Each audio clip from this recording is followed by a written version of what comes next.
Esta semana, Encuentro Directo se deleita en ofrecer como regalo de Navidad a un destacado invitado internacional, teólogo argentino con máster en ética biomédica, licenciado Gabriel Ballerini.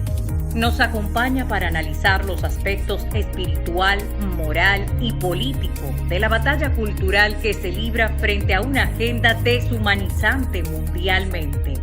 Karina Sánchez Campos y Ramón Núñez Fernández en Encuentro Directo, sábado 8 de la noche por RNN, Canal 27.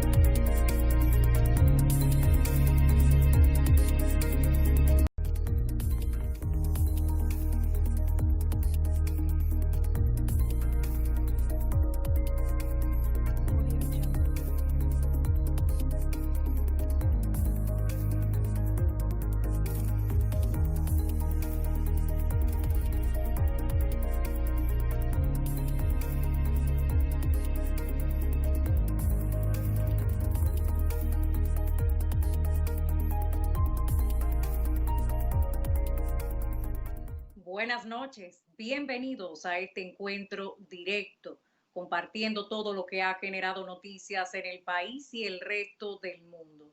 Les acompaña Karina Sánchez Campos. Nuestro compañero Ramón Núñez Fernández se encuentra disfrutando en familia de esta época, la más significativa para toda la humanidad, Navidad, el nacimiento de Jesús. Extendemos nuestras felicitaciones en este día y época tan importantes para el ser humano. Haciendo un pase de balance sobre todo lo que ha ido generando noticias en República Dominicana, el común denominador es la corrupción acompañada de impunidad institucionalizada. Nos referimos a lo que destapó una caja de Pandora desde el pasado fin de semana, cuando el viernes el Ministerio Público de la República Dominicana depositara formal acusación en el caso Antipulpo, señalando como principal cabecilla a Alexis Medina, hermano del expresidente Danilo Medina. Y dentro de las más de 3.400 páginas que contiene la acusación en cuestión, se cita más de un centenar de veces al expresidente Danilo Medina y lo que esto supone podría significar en términos del conflicto de interés primario y evidente que sugiere los negocios fructíferos y multiplicados de su hermano a través de distintas entidades del gobierno dominicano.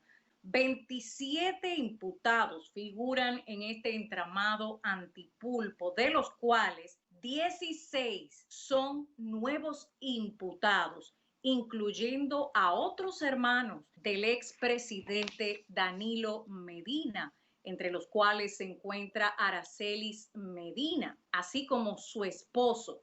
No solo se limita al entramado que ha descrito el Ministerio Público, sino que dentro de los múltiples tentáculos a través de Alexis Medina, en este caso presentado por el Ministerio Público, también toca otros tentáculos de casos como Medusa, en donde la figura principal es el ex procurador general de la República, Jan Alain Rodríguez, a quien ratificaron su prisión preventiva, principal implicado en el caso Medusa. Y esto nos va mostrando una especie de hidra de Lerna, múltiples cabezas como múltiples tentáculos, en donde están conectados uno con otro caso para, a fin de cuentas, tener como común denominador estafa contra el Estado en múltiples modalidades. De acuerdo a lo que explica el Ministerio Público, todo este entramado fue posible con el poder y las relaciones que tenían los señalados en el caso con el expresidente Danilo Medina, conflictos de intereses, testaferros, coalición de funcionarios, influencias en estas más de 3.400 páginas, movimientos electorales como Tornado Fuerzas Vivas, que arrasó con el erario, amparado en un proyecto electoral que le llevaría a una nueva reelección al expresidente Danilo Medina. Asimismo, es importante señalar que el señor Bolívar Antonio Ventura Rodríguez, uno de los testigos interrogados por el Ministerio Público en este caso Antipulpo, devolvió la suma de 25 millones de pesos de manera voluntaria que le habría entregado quien hoy guarda prisión preventiva y fuera director de la otrora OISOE, Francisco Pagán. Este pago fue hecho a través del señor José Luis González. Con dicho testimonio, dice el Ministerio Público, probamos que realizó varias sesiones de crédito a la empresa General Supply Corporation, SRL, a través de la empresa Consorcio Tecnológico de la Construcción. Solo recibió la suma de 166,000 galones de AC30, quedando pendiente 333,000 galones. Se paga por un servicio o producto que no se recibe, una modalidad dentro de este entramado de estafa contra el Estado, en donde la Procuraduría General de la República señala que la OISOE sirvió para financiar ilegalmente al Partido de la Liberación Dominicana, pagos incluso hasta Telemicro. El comité político del PLD, el domingo, 2 días posterior a la presentación de esta acusación del caso Antipulpo, se refirió a esta mención del expresidente Danilo Medina, actual presidente del Partido de la Liberación Dominicana, en este expediente, y la magistrada Jenny Berenice Reynoso respondió. Pero lejos de ser un dime y direte, la diferencia está en las pruebas que sustentan lo que uno u otro refiera. Dice que se trata el señor Charlie Mariotti, vocero del PLD, de persecución política básicamente. Sin embargo, Jenny Berenice Reynoso dice: el que quiere discutir con el Ministerio Público que busque buenos abogados, porque nuestra acusación está blindada. Nada de lo que se dijo ahí se dijo sin tener pruebas. Nadie escapará a la investigación. Utilizar clichés políticos no es referirse a la acusación, además de que no la han leído, no la han visto, ni tampoco la han hojeado. Asegura que sobre la acusación no se ha dicho nada de los hechos gravísimos que el Ministerio Público tiene probado, y como la nada se responde con nada, no tenemos nada que responder. El que quiere discusiones políticas, que busque políticos. Esta semana también se dictaron medidas de coerción en contra del general de los Santos Viola en el caso Coral 5G, posterior al resto de los imputados por la recusación que se había hecho a través de su abogado en contra de la magistrada Kenya Romero. Sin embargo, no procedió y finalmente se le dictaron 18 meses de prisión preventiva. En este sentido, el Ministerio Público afirma que este imputado no puede justificar los bienes que posee con el salario devengado en el tiempo que ha estado en los cuerpos castrenses, e incluso tiene hasta un inmueble usufructuado porque corresponde a un inmueble producto de un caso en la justicia. Y vemos cómo convergen entre el caso Antipulpo, que está conectado con uno de los tentáculos del caso Medusa a través del ex Procurador General de la República, Jan Alain Rodríguez, y queda hacia la conexión de Coral 5G con el general de los Santos Viola, quien fuera el segundo en mando para la seguridad personal del expresidente Danilo Medina, quien tomó esta posición cuando el primero en mando, el general Adán Cáceres, fue a prisión preventiva, y este ha corrido la misma suerte. También esta semana ha sido noticia la extradición desde Colombia hacia Puerto Rico de César Emilio Peralta, alias El Abusador, quien, de acuerdo a las autoridades de Puerto Rico, traficaba una cantidad tal de cocaína que solo es comparable con Pablo Escobar, aunque no se limitaba solo a cocaína. En este sentido, recordamos que en el año 2019, el ex procurador general de la República, Jan Alain Rodríguez, quien hoy guarda prisión preventiva por un caso de corrupción, había señalado que alias El Abusador era el más grande capo narcotraficante de la región, que por 20 años disfrutó bajo el más amplio manto de impunidad, lo que nos lleva entonces a cuestionarnos sobre las autoridades actuantes o, en todo caso, inactuantes, porque es imposible lograr el imperio que este narcotraficante obtuvo sin el contubernio de las autoridades. De hecho, como salió de la República Dominicana, no deja dudas al respecto sobre la protección de la autoridad a la más alta esfera que poseía. De lo contrario, es imposible escalar como este individuo lo hizo, que igual vale señalar, en sus inicios fue chofer de guagua y así fue escalando dentro de los entramados de narcotráfico local con muchos de los más conocidos capos dominicanos. Logró quedarse con estos negocios del narcotráfico, alias el abusador.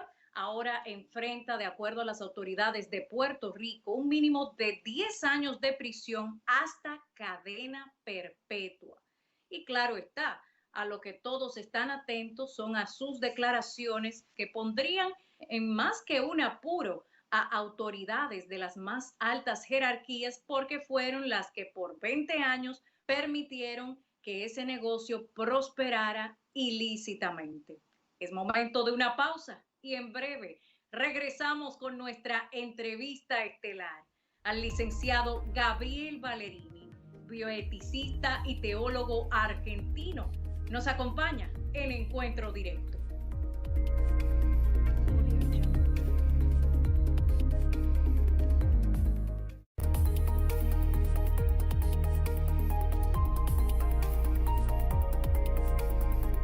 De regreso con Encuentro Directo, nuestra entrevista estelar junto al licenciado Gabriel Ballerini, bioeticista, teólogo argentino, defensor de la vida y la familia, nos acompaña. Buenas noches y bienvenido. Buenas noches, Karina. Un gusto enorme poder saludarte, poder tener esta conversación y un saludo también a todos los televidentes. Muchísimas gracias. El placer es nuestro. Actualmente se libra especialmente en Latinoamérica con esta batalla cultural, una lucha antagónica a desnaturalizar la esencia misma del ser humano. En este sentido, observamos a través de diversas de sus publicaciones que en sus propias palabras, esta batalla cultural es de índole moral, espiritual y política. Si pudiera compartir con nosotros estas distintas vertientes de la batalla cultural que se libra. Sí, tal cual, yo lo expreso en esos términos. Obviamente que la batalla es para las personas de fe y en todo el amplio espectro del cristianismo, la batalla es eminentemente espiritual, como dos reinos que se contraponen en términos espirituales, ¿no? La Biblia es un reservorio que registra en esos términos esa confrontación de dos realidades, de dos mundos espirituales, angelicales, las tinieblas con la luz, lo bueno con lo malo, es decir, hay un choque de confrontación entre dos entidades morales, el bien y el mal, contrapuestos. En términos terrenos, digamos, dejando de lado lo espiritual, esa confrontación espiritual se manifiesta a través de una batalla cultural, de una batalla por los valores, de una batalla axiológica, de una batalla que es ideológica, que tiene un gran componente ideológico. Y evidentemente, como toda batalla, termina siendo política. Es una batalla política porque está en juego dos paradigmas totalmente diferentes. Hay una grieta y una separación en la mayoría de los países del continente, donde las sociedades están partidas al medio. En las últimas elecciones vemos casi un 50% de la población de un lado y un 50% del otro. En las elecciones de Perú, en las elecciones ahora recientes en Chile, ha ocurrido esto lo mismo en Argentina, 45, 55, 53, 47, digamos. Hay una grieta casi del 50% de un lado y del 50% del otro que difiere año a año en pequeñas cantidades. Sin duda, son dos paradigmas totalmente distintos. Muchos analistas lo que hacen hoy es poder traducir eso con dos grandes bloques. Por un lado, un sector conservador que quiere seguir conservando los valores de la tradición judeocristiana, valores constitucionales, derechos humanos, los derechos humanos tradicionales, no los nuevos derechos que atropellan y vulneran los anteriores. Y por otro lado, un sector del progresismo cultural que quiere barrer con toda esa tradición cultural e imponer, aún desde el Estado, un nuevo paradigma y una nueva realidad. Hoy estamos viviendo eso.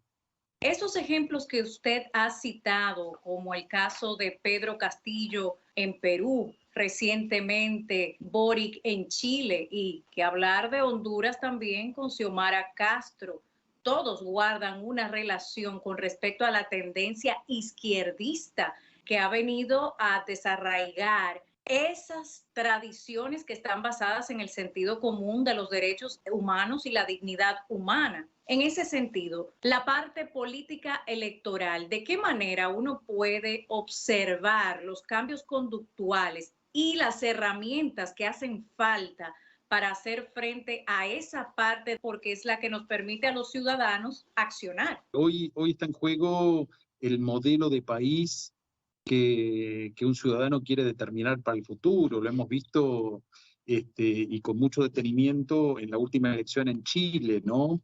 Dos modelos totalmente antagónicos, dos modelos contrapuestos y que parecieran bastante antagónicos, ¿no? Dos extremos. Terminó Chile eligiendo un extremista del comunismo marxista, un reivindicador de lo más bajo de la violencia política, un candidato que no tiene currículum, tiene prontuario. Casos como estos muy parecidos en todos los países en el continente, ¿no? Donde no se le conoce ningún tipo de capacitación académica, salvo el secundario, pasó por la universidad, hizo abogacía, pero no terminó. La verdad que es un gran interrogante entender por qué a veces el pueblo chileno eligió con más del 55% de los votos a un candidato tan desprovisto de cualquier competencia para otorgarle la primer magistratura en un país. Un candidato que él mismo admite previo a cualquier intención de participar como candidato, que no poseía ni las condiciones ni la experiencia. Es bueno también traer a colación que es una persona que tiene problemas mentales diagnosticados y que actualmente tiene tratamiento para lo que refiero. De manera que nos hace cuestionarnos si una persona que por estas enfermedades mentales no está en capacidad de controlarse a sí mismo puede controlar los destinos de una nación, en este caso Chile. ¿Hay algún financiamiento detrás que promueva algo tan descabellado como lo que estamos viendo en Chile? Sí, el candidato ideal, digamos, para poder manejarlo y como para poder de alguna manera alcanzar fines sobre una nación con alguien que no tiene, o por lo menos no evidencia tener, sólidas convicciones, un programa seguro, es muy maleable y esto responde seguramente a intereses aún que están por sobre él. ¿Cómo es posible entender que se haya elegido a un candidato que admira a Nicolás Maduro, que es lo más detestable y el modelo más bajo, mediocre y vil al que se puede apuntar?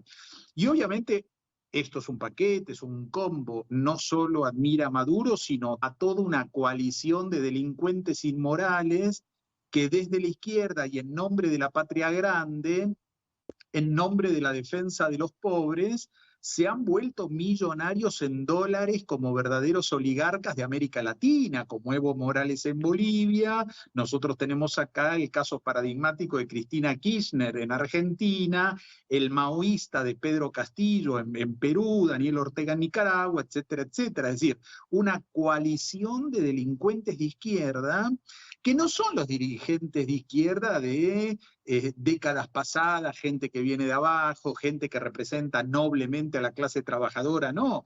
Los comunistas acá en Argentina le llamamos NAC and Pop, nacional y popular.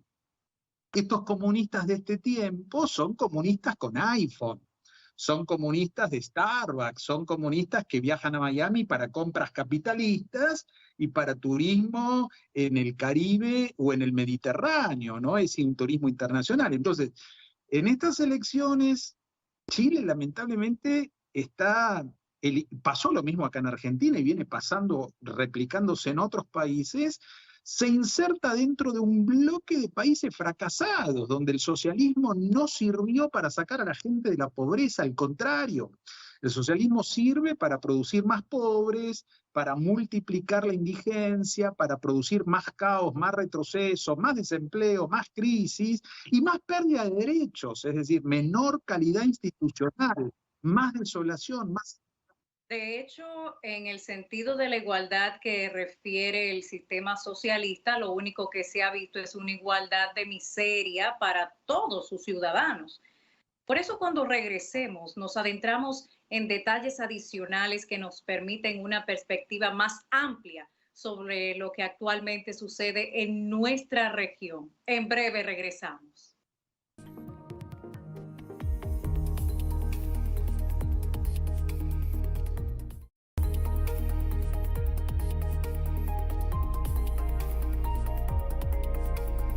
De regreso con nuestra entrevista estelar a través de Encuentro Directo junto al licenciado Gabriel Ballerini, bioeticista, teólogo argentino, defensor de la vida, la familia, propiedad privada y, de acuerdo a lo que estamos padeciendo en la región, del sentido común dentro de la batalla cultural que libra nuestra región, lo que recientemente aconteció en su país, Argentina, en la Universidad de Buenos Aires, con estudiantes universitarios, protestaban que pudieran tener derecho a una educación libre de adoctrinamiento. ¿Qué opinión le merece y de qué manera se está gestando el adoctrinamiento a través de los centros educativos? Es decir, aquí en la universidad, en la UBA, en la Universidad de Buenos Aires, recientemente un grupo numeroso han juntado más de 21.000 firmas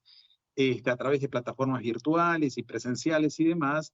Están pidiendo que haya educación y no adoctrinamiento, es decir, que estamos viendo cómo los estados, en vez de ejercer un programa institucional que promueva la educación libre de adoctrinamiento, se usa el aparato ideológico del Estado para adoctrinar y favorecer a un marco ideológico, ¿no? Entonces, hoy lo que vemos es la reacción de estudiantes que quieren ir a la universidad a aprender, y acá vemos la reacción para que no sean adoctrinados. Por ejemplo, entre otras cosas, en género, se impone la obligatoriedad del género. Se hace un revisionismo histórico para no ver la historia en términos fácticos, con datos concretos, sino ver la construcción de un relato. Entonces, adoctrinar no es educar.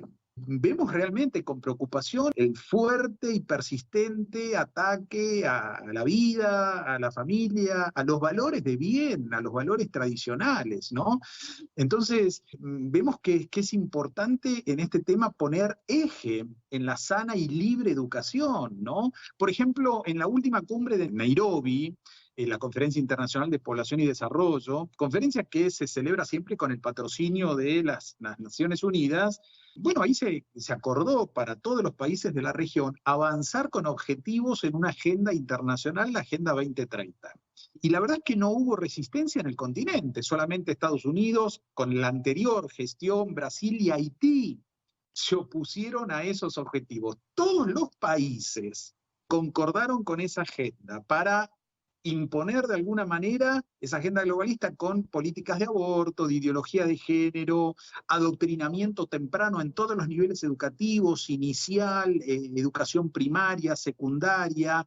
Entonces, esto es llevado al plano educativo. Por un lado, uno hace cualquier carrera, sobre todo las carreras que tienen más que ver con ciencias sociales, humanidades y demás, se imponen ciertos postulados y se promueve un gran adoctrinamiento desde esa área, ¿no? Partamos de la premisa que surge a raíz del lema que utiliza la Agenda 2030. No tendrás nada y serás feliz. ¿Dónde queda la propiedad privada, el derecho a esa educación libre y, por supuesto, a la familia dentro de esta agenda?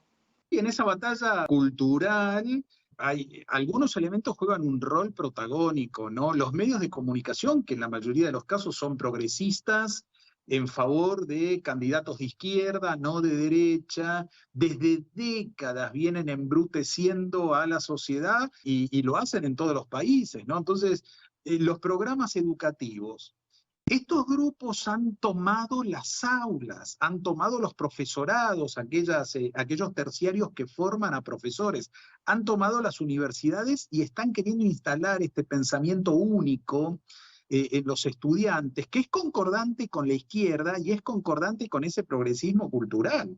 Entonces, los programas universitarios que tienen que ver con humanidades, con ciencias sociales, están apestados de esta nefasta influencia, ¿no? Otro elemento, por ejemplo, que se dio mucho en Argentina también, que tiene que ver de la mano con esto, calculo que en el resto de los países también, es todo el mundo de la farándula, de los artistas, del espectáculo, que son movimientos que vienen izquierdizando a la gente, y en la suma de todos estos elementos, en esta batalla cultural, se juega un papel muy importante el escenario político, es decir, la gente no va a votar lo que no sabe. La gente no va a votar lo que no conoce. Y si el artista, el famoso, el influencer, dice que tiene muchos seguidores, dice que fulano de tal es la mejor opción, y la gente va a votar ahí sin mucho análisis, ¿no? Ahora, acá en Argentina, calculo que muy parecido a la realidad en otros países, llevamos décadas de embrutecimiento izquierdizante en las universidades, produciendo ciudadanos que repiten clichés ideológicos, pero que no tienen un pensamiento crítico. De hecho, la ideología ha suprimido la biología para tener ese punto de partida.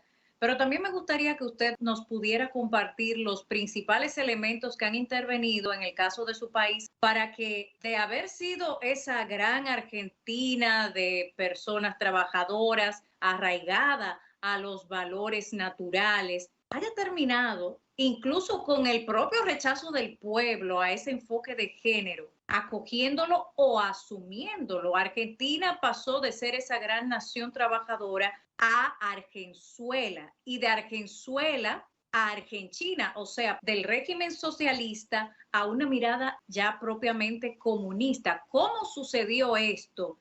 ¿Y qué tienen los ciudadanos en las manos para contrarrestarlo? Es muy triste ver cómo países, como fue el caso de Venezuela, Cuba en su oportunidad, Argentina, países que realmente podían construir un futuro, países con recursos, países con una clase media, una clase trabajadora que tenía valores, el valor del sacrificio, el valor del esfuerzo, el valor de trabajo, como, digamos, fundamento de la movilidad social. Todo eso durante décadas ha sido destruido, generando cada vez mayor dependencia del Estado, gente que parasita al Estado, con un Estado obsoleto, con un Estado grande, con un Estado que subsidia nuevos derechos, pero aniquilando de alguna manera la inversión privada, el trabajo privado, la inversión de capitales extranjeros, y eso lo que hace es lograr una población cautiva, una población no formada, una población adoctrinada. Sometida a papá Estado. Exactamente, digamos, con clichés ideológicos, es decir, el Estado es el que combate la pobreza. Acá en Argentina un cliché fue la justicia social. Entonces, en nombre de la justicia social, se construyen clichés políticos donde la gente vota creyendo que ese espacio va a sacar a la población de la pobreza. Y la verdad es que ningún Estado en el mundo entero ha sacado a la gente de la pobreza. Lo que saca a la gente de la pobreza es el esfuerzo, el trabajo, el sacrificio y el emprendimiento familiar, personal, para salir adelante como nación. La familia es la gran muralla de contención para cualquier individuo, no solo para forjarse metas, sino para verdaderamente progresar en comunidad. De manera que si erradican el fundamento de la muralla que te sostiene, evidentemente caes en un conglomerado o en una masa que grandes corporaciones manejarían a su antojo. Y es básicamente las proyecciones que vemos actualmente. Totalmente, la familia es el reservorio moral que puede llegar a tener una nación. La educación en la familia es donde se forma el fundamento de los valores de esa generación de ciudadanos. Entonces, si hay políticas que, lejos de solventar, fundamentar a la familia, son políticas que destruyen la familia, deconstruyen el concepto de familia, promueven totalmente los antivalores naturales a una sociedad de bien, obviamente las consecuencias están anunciadas de antemano. Y hoy vemos que las políticas de este tiempo, más concordantes a este progresismo y más concordantes con el socialismo, son políticas colectivistas, son políticas que ahogan todo intento de superación personal, superación individual, y lo que hacen es generar a una población totalmente de un estado obsoleto que no puede y no da abasto y no tiene capacidad de poder lograr la subsistencia y el bienestar social, ¿no? O sea que hemos pasado de un modelo que promovía la movilidad social, el desarrollo personal integral de cada individuo para fortalecer a la sociedad, ese que llamaban los estadounidenses thinking out of the box, no ser uno más del montón, se ha convertido ahora en tener que ser uno más del montón para hacer esa masa maleable en manos de intereses particulares. Vamos a hacer una breve pausa, licenciado Ballerini. Cuando regresemos, continuamos este encuentro directo.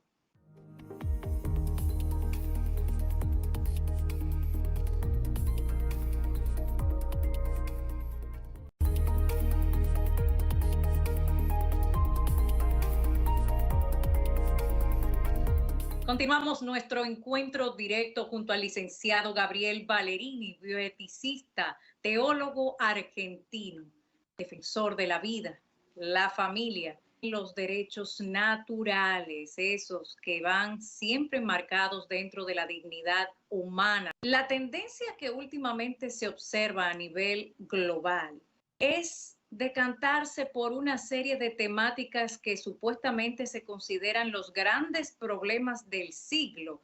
Sin embargo, en el fondo, carecen de cualquier fundamento de urgencia o importancia real para el ser humano. El cambio climático, que primero fue calentamiento global, y ante la demostración de lo obvio tuvieron que recurrir a otro nombre más atractivo y que desterrara el quedar en evidencia de que no había tal calentamiento. Ahora es cambio climático y han utilizado como referente a una adolescente, Greta Thunberg. ¿Qué valoración da a un supuesto tema de importancia global liderada por una niña? Sí, hoy para alcanzar los objetivos de esa Agenda 2030 un poco trazada en el plano global, se apela a una guerra semántica, se apela a eufemismos, se apela a un nivel discursivo que trata de persuadir a la población para que adhiera a esos postulados de esas políticas, cuando en realidad a veces los fines que persiguen son totalmente contrarios a los enunciados que se dan a comunicar, ¿no? Entonces hay toda una agenda en función de ese sentido que se promueven como acciones benevolentes para el globo, acciones buenas para la población, pero que en realidad lo que hace es disuadir de una agenda concreta que va a cambiar y solucionar el problema de los ciudadanos en un país. La gente está preocupada por otras temáticas, la gente está preocupada en poder vivir mejor, la gente está preocupada en poder alcanzar respuesta del Estado, del país donde vive, a situaciones muy concretas. Y en realidad hay una agenda que trata de instalarse, que quita del eje a esas reales necesidades, a esas reales problemáticas de la gente, para llevarla a una agenda global con intereses que responden a esferas supranacionales y que no son concordantes muchas veces con las necesidades de los países. Entonces, hablar, por ejemplo, de estas políticas de cambio climático que son maravillosas. Es decir, obviamente que concienciar y obviamente todo el mundo tiene que tomar conciencia de que necesitamos cuidar y mejorar nuestro planeta, pero digamos es como que están alienadas de la realidad un poquito de nuestros países en Latinoamérica, donde la gente tiene problema con el desayuno, tiene problema con el almuerzo, tiene problema con la merienda y tiene problema con la cena. Entonces pensar que los gases que emanan las vacas pueden llegar a... Está bárbaro, digamos, esa discusión. Hoy creo que América Latina vive una realidad, digamos, distante de esas políticas.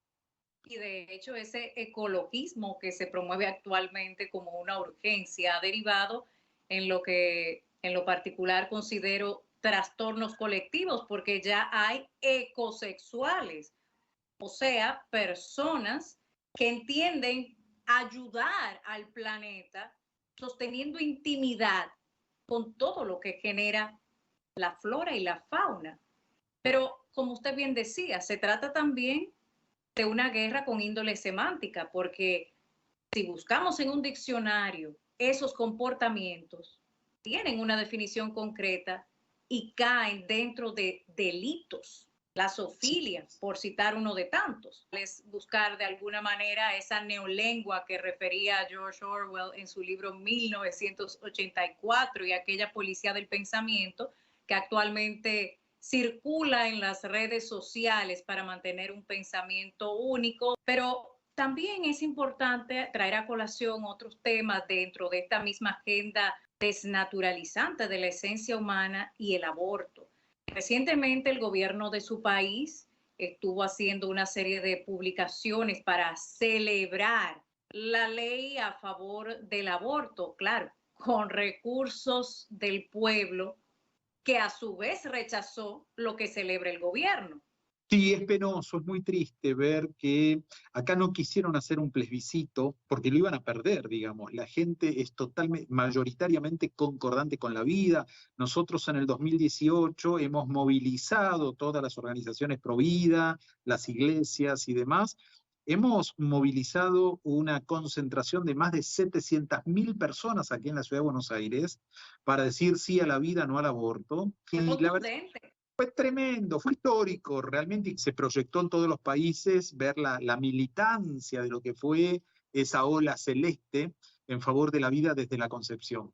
No sirvió, a pesar de que la mayoría de los argentinos está en favor de la vida, a pesar de tremenda manifestación pública en defensa de la vida, no sirvió frente a la gran influencia y los millones de dólares de organizaciones internacionales que operan sobre los partidos políticos que gobiernan para imponer e instalar una agenda globalista, y en este caso la reducción, el control de la natalidad.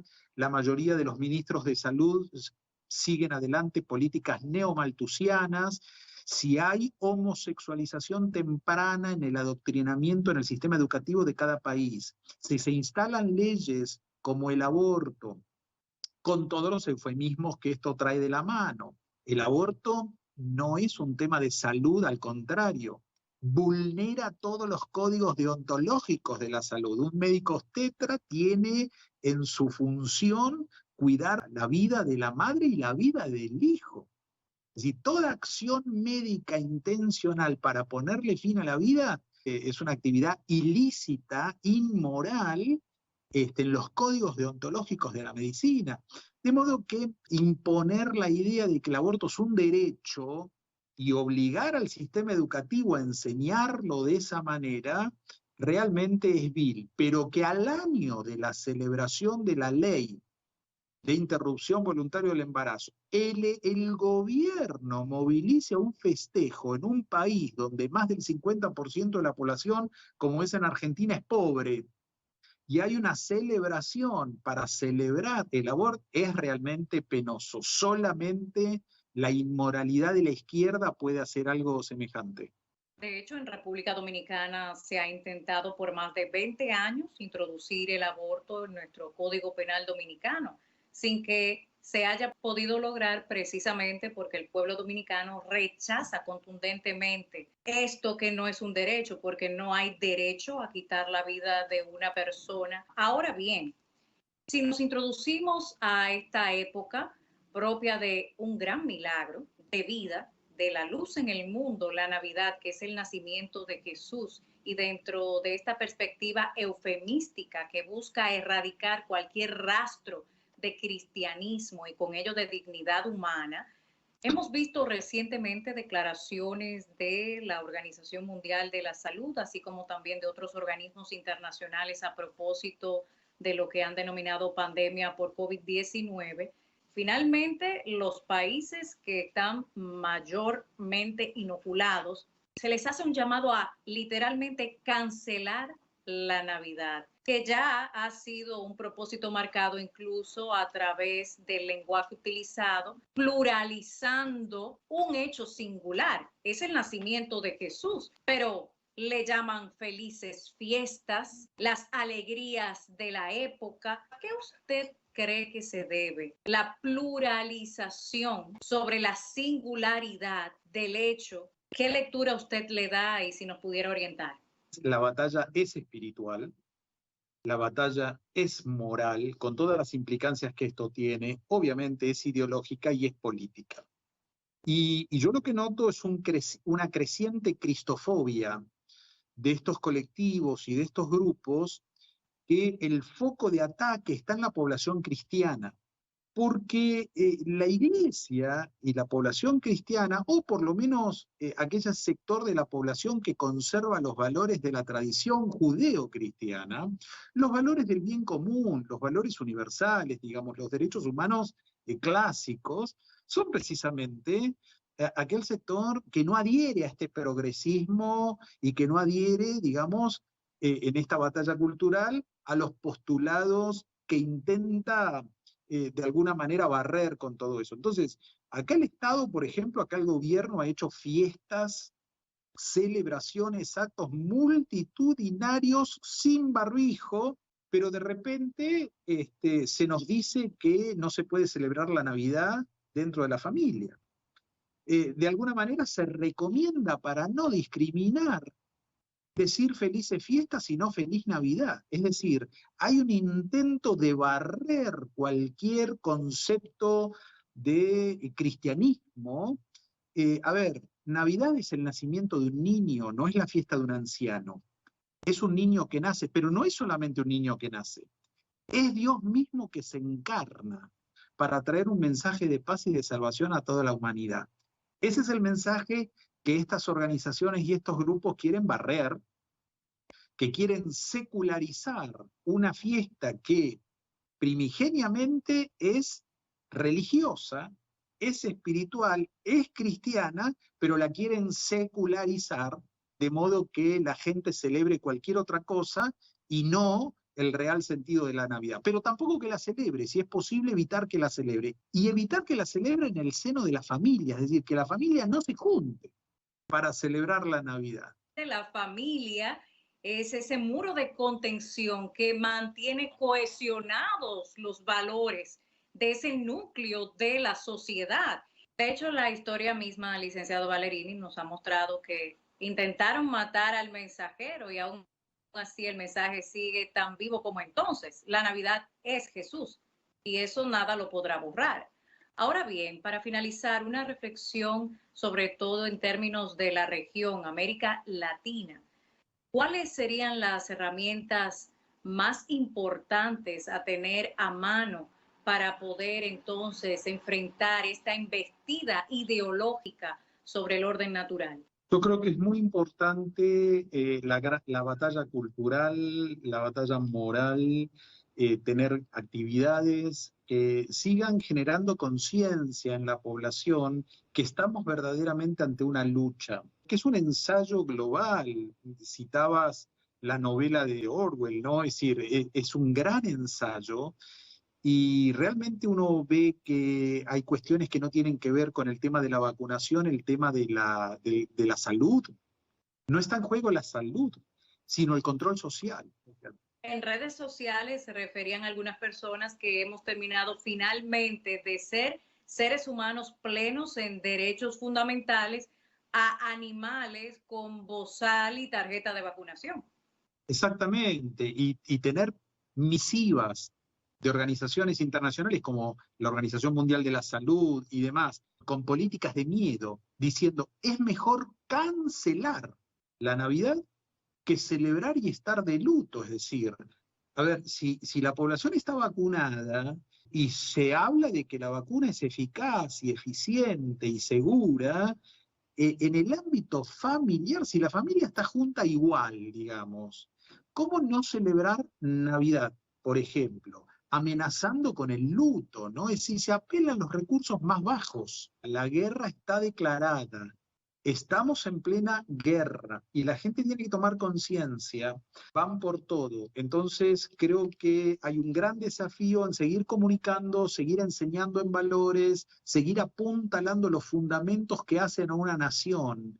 Una gran nación se construye con familias sólidas, con ciudadanos bien educados y no adoctrinados, que tengan pensamiento crítico y que respeten por sobre todas las cosas los valores de bien y los derechos universales, que son los verdaderos derechos humanos. Y Navidad es esperanza, Navidad es Dios con nosotros, Navidad es ese mensaje donde este Dios no es un Dios lejano, un Dios que está en el cielo, un Dios que es ajeno a la realidad y a la naturaleza humana, es un Dios que se encarna, es un Dios que se hace uno con nosotros, es un Dios que participa, sin perder su divinidad, participa de la naturaleza humana y trae un mensaje de salvación, trae un mensaje de buenas noticias, trae un mensaje de paz y de renovada esperanza. Por eso que es muy importante en este tiempo celebrar la Navidad, hacerlo en familia y poder volver a hacer de la paz y de los buenos valores el mensaje universal que como cristianos queremos llevar al mundo. Muchísimas gracias, licenciado Valerini, por acompañarnos en este encuentro directo. Feliz Navidad, porque la Navidad es Jesús. Muchas gracias, Karina, un gusto enorme poder hablar contigo y feliz Navidad, que en este año todas las familias puedan también encontrar este mensaje sentido, vívido que trae la Navidad. Que así sea. Muchísimas gracias. En breve continuamos nuestro encuentro directo.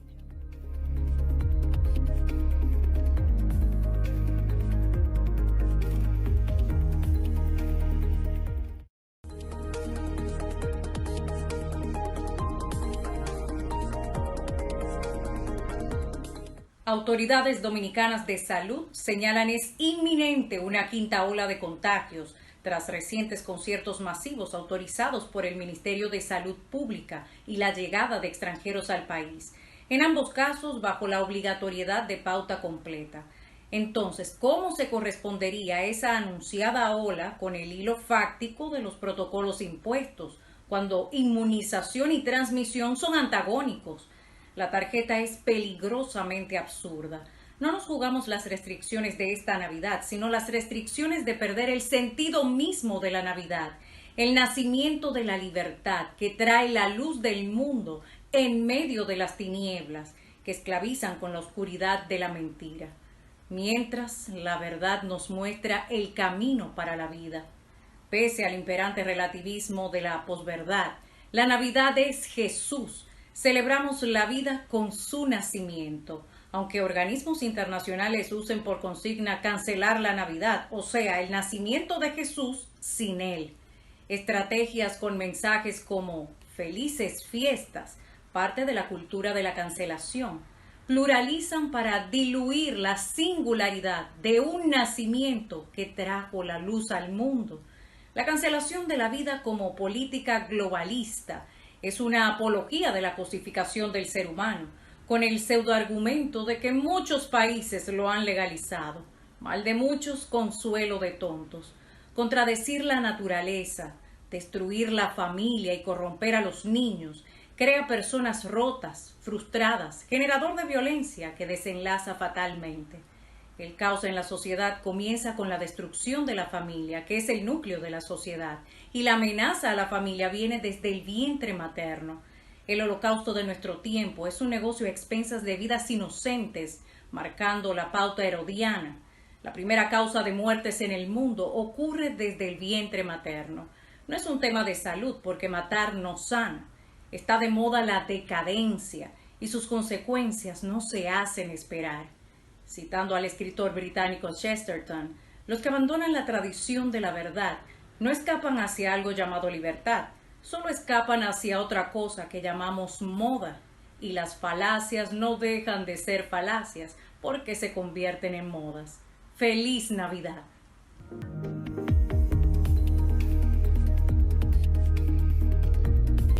Gracias por acompañarnos como cada fin de semana. Nuestros deseos de un encuentro directo con el verdadero sentido de la Navidad, el nacimiento de Jesús. Llega la luz del mundo para disipar las tinieblas. Nuestros deseos de una muy feliz Navidad, especialmente a nuestro compañero Ramón Núñez Fernández y a toda la familia dominicana, particularmente a nuestro equipo técnico. Como de costumbre, finalizamos con una oportuna reflexión, esta vez con las palabras del economista y teórico social estadounidense Thomas Sowell. La pregunta más básica no es qué es lo mejor, sino quién decidirá qué es lo mejor. Buenas noches y feliz Navidad.